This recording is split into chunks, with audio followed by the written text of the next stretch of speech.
Capítulo especial, porque tiene que ver con qué se viene después de las PASO, así que hay bastante para charlar. Capítulo especial y la economía volvió a estar en el centro de la escena de nuevo porque la lectura que hace el oficialismo del resultado de las elecciones y que inmediatamente no salieron a plantear es que el problema de que no acompañó, que no hubo apoyo al oficialismo, al gobierno, fue la economía, ¿no? Un poco que el mensaje fue: no sabíamos que estábamos tan mal, vamos a escuchar cómo está la sociedad, vamos a escuchar cuáles son los problemas, como si un poco el ajuste no haya sido una opción política, que es un poco lo que veníamos denunciando acá. Pero ahora el gobierno entonces trabaja rápidamente en lo que se denomina un shock de medidas, o el plan de 60 días, o el manotazo de ahogado, no sabemos muy bien, cada uno lo puede llamar como quiera, pero está trabajando para una serie de anuncios que se realizarían mañana, donde consistiría básicamente en intentar poner plata en el bolsillo de la gente, ¿no? O sea, a expandir un poco el gasto y tratar de tener una política de ingresos, sobre todo para los sectores más vulnerables. Un poco se agudiza de acá a los próximos 60 días porque el intento es revertir el terreno perdido que hubo con esa derrota electoral, y se agudiza en estos 60 días la encerrona que tuvo todo este tiempo el gobierno, que es intentar pretender que se puede no ajustar, no generar un ajuste o salir del ajuste en los marcos del régimen del Fondo Monetario, porque al mismo tiempo que está planteando que va a generar esta serie de medidas, siguen las negociaciones con el fondo, se vienen vencimientos de deuda y también la intención de cerrar un acuerdo antes de fin de año. El plazo límite que se había puesto el gobierno, cerró un acuerdo en marzo de 2022, pero la idea era cerrarlo antes de fin de año para evitar hacer el último vencimiento, que es el 30 de diciembre. Estas medidas o posible plan, 60 días, como le quieran llamar, ¿tiene que entrar de alguna forma en la negociación del presupuesto también? O sea, ¿eso va a afectar a la negociación del presupuesto? Sí. En parte sí. En realidad el presupuesto lo que hace es, por un lado, terminar de proyectar cómo va a terminar la economía este año, cómo va a terminar el nivel de gasto y de recaudación, o sea, el déficit fiscal a fin de año, y qué es lo que proyecta para el año que viene, para el 2022. Entonces, de alguna manera, esto se tendría que ver reflejado ahí. Ahora vamos a ir a la cuestión del presidente, pero primero, ¿cuáles son las medidas que se espera que mañana se anuncien? Todavía no hay propuestas oficiales, digamos, no son transparentes, pero sí intencionadamente se filtraron en los medios para que ya se empiece a discutir sobre eso y a decir que el gobierno estaría empezando a hacer cosas, ¿no? Entonces, se habla de un IFE segmentado, o sea, una especie de vuelta a IFE, pero no para las 9 millones de beneficiarios que son desocupados o trabajadores precarios al cual llegó el año pasado, sino a entre 2 y 4 millones, puede ser que sean los beneficiarios de AUH, que hoy son 4 millones, un poco menos de 4 millones y medio de beneficiarios, puede ser un poco menos, hay que ver el monto también, pero podría ser directamente un depósito en las cuentas o directamente en un pago, plata, claro. en un pago, por ahí alguno más, pero por lo menos un pago puede llegar a haber, una especie de bono que podría llegar a ser de 15.000 pesos, ¿no? Porque sería como la actualización de esos 10.000 pesos que se dieron el año pasado. Esa es una posibilidad. La otra posibilidad que se está barajando es un aumento de 10 puntos del salario mínimo, volver a convocar al Consejo del Salario, porque recuerden que el salario mínimo aumentó solamente un 35%, hoy está en 29.000 pesos y monedas, ahí rozando lo que es la línea de indigencia, un salario mínimo de indigencia. Bueno, ver si se puede aumentar 10 puntos más, eso sería otra de las discusiones. Otra de las medidas posibles es un aumento en las jubilaciones, pero no un aumento permanente en el haber, sino un bono por única vez. Eso es lo que estaría previendo Guzmán, digamos, para que no quede en forma persistente, sino, bueno, un bono por única vez, como los que ya vienen realizando, y se realizó ahora en agosto uno de 5.000 pesos, hay que ver cuál sería el monto esta vez. Y muy probablemente políticas de fomento al consumo, planes de cuotas, facilidades de pago y esas cosas. Las anunciadas siempre con bombos y platillos, que después en el terreno del impacto que tiene, digamos, es un impacto menor. Creo que, bueno, hemos abordado acá la última recomposición del plan ahora 12, ahora 18, ahora 30. Sí. Después voy a tomarlo en 3 empanadas porque el límite que te dan los bancos para comprar en 12 y 18 cuotas es muy bajo, el límite de financiamiento, pero lo voy a tomar 3. Hay que ver si eso lo modifican, porque también es digamos, darle beneficios a los bancos o algo a cambio, ¿no? Por esa financiación. Pero se trata, como vos decías, en principio de medidas muy inmediatas, coyunturales, ¿no? De bajo impacto en el sentido de tener una capacidad de generar mejores sustanciales en las condiciones de vida. Más bien de un shock, como le dicen, de ingresos para los sectores más vulnerables.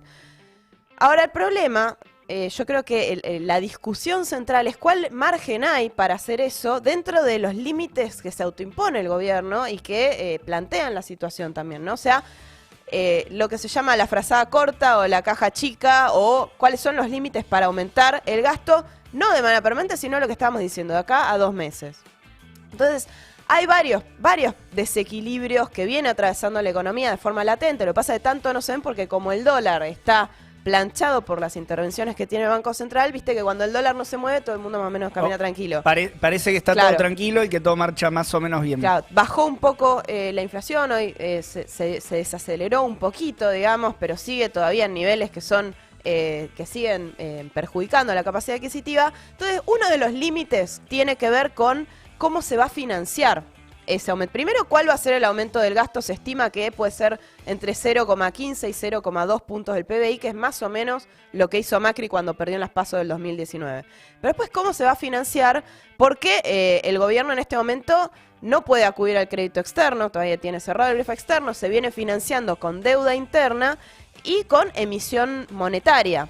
Las dos generan un riesgo, o sea, tanto la emisión monetaria, que es que el Banco Central le dé adelantos transitorios al Tesoro, al ministro Guzmán directamente, eso es poner más dinero en circulación, que es ahora una de las cosas que venía intentando evitar, porque el Fondo Monetario lo que exige es cortar con eso, digamos, que el Banco Central deje de financiar al Tesoro, y por otro lado, esa es una de las cuestiones que tiene que negociar con el Fondo, si es que quiere aumentar esa magnitud. También hay un límite que dice, por ejemplo, Canedo en Clarín, que por la carta orgánica del Banco Central no puede ser más de 800.000 millones de pesos, que es considerable, pero probablemente no suficiente para lo que esté planteando el gobierno.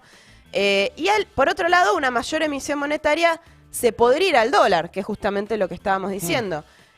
El dólar lo mantienen controlado con el cepo y al mismo tiempo con intervenciones del Banco Central que se le van los dólares, ¿no? Entonces, eso puede generar mayores tensiones cambiarias en el paralelo, mayores tensiones cambiarias que podrían repercutir en la inflación, ¿no? Entonces, la emisión monetaria tiene esos desequilibrios que, por otro lado, para tratar de contenerla, tiene que controlar el dólar, y para tratar de contenerla el Banco Central se viene endeudando con los bancos privados, con las LELIQs y todo eso. O sea, son un conjunto de desequilibrios en cadena, ¿no? Probablemente vaya por ese lado porque no le queda otra. Claro, ahí sí prima en última instancia la opción política, en este caso sí, o sea, tardía, a contragolpe, insuficiente, pero quizás en este momento se valore más hacer esa jugada con las posibles consecuencias que trae un esquema más estructural de la economía nacional. Sí, porque si no te quedan dos opciones. La otra es la deuda, tomar deuda pública interna en pesos, que es también como se viene financiando Guzmán, pero que también tiene un límite porque no está habiendo tan buena recepción, y eso implica que cuanto más deuda interna tome el gobierno, más presiona al alza de la tasa de interés, lo que te juega en contra del crédito al sector privado por el otro lado. Y también la otra opción que le queda es aumentar la recaudación, ¿no? Que hasta ahora tuvo suerte porque aumentaron las retenciones, digamos, lo que entró por las retenciones, no la alícuota. Ingreso récord. Ingreso récord, todo eso ya está limitado, ya no va a seguir. El impuesto a las fortunas o el aporte solidario ya dejó de entrar.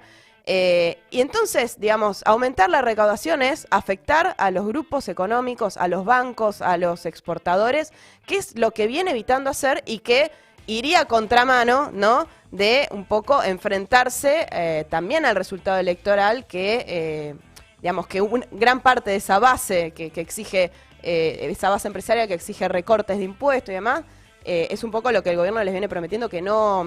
Digamos que no les va a subir los impuestos, no va a subir las retenciones a las exportaciones, no va a aumentar la alícuota, por ejemplo, el impuesto a las grandes fortunas, o afectar a los bancos. O sea, todo eso es lo que viene prometiendo que no va a hacer. De hecho, viene haciendo lo contrario, que es dar desgravaciones impositivas y beneficios a los empresarios. Por lo cual, si no aumenta la recaudación y la deuda pública interna también la tiene un poco más limitada, aunque va a ir por ese lado, probablemente es la opción política, como vos decís, es ir hacia una mayor emisión monetaria que tiene esos otros desequilibrios, ¿no? Pues tiene esas otras implicancias. Pero de conjunto, todos estos límites son, como decía, un poco autoimpuestos por la negociación con el Fondo Monetario Internacional, digamos, y con no afectar los grandes intereses. Por eso el tercer elemento que hay que tener en cuenta es lo que vos planteabas del presupuesto, para, digamos, cerrar un poco y ver, porque en realidad todo esto es esperar y ver a ver qué se anuncia y ver qué hacen. El tercer elemento es el presupuesto, que hoy debería estar entrando al Congreso y que hasta último momento se está terminando de ajustar en base al resultado electoral. No se sabe si va a entrar hoy o si lo hace va a entrar de manera formal, porque ahí se condensan todas las tensiones.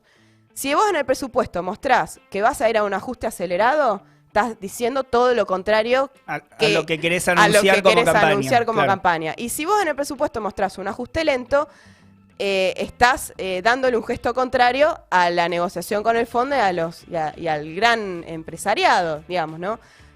Por lo tanto, ahí se consumen un poco las tensiones y es la carta que el gobierno no quiere jugar, por ahora no la quiere mostrar, y es un poco el alerta de esta trampa electoral. O sea, la ilusión de que ahora sí escuchó, ahora sí va a cambiar, pero lo que no te está diciendo es qué va a hacer más adelante, donde el acuerdo con el fondo implica un ajuste de acá a 10 años. Claro.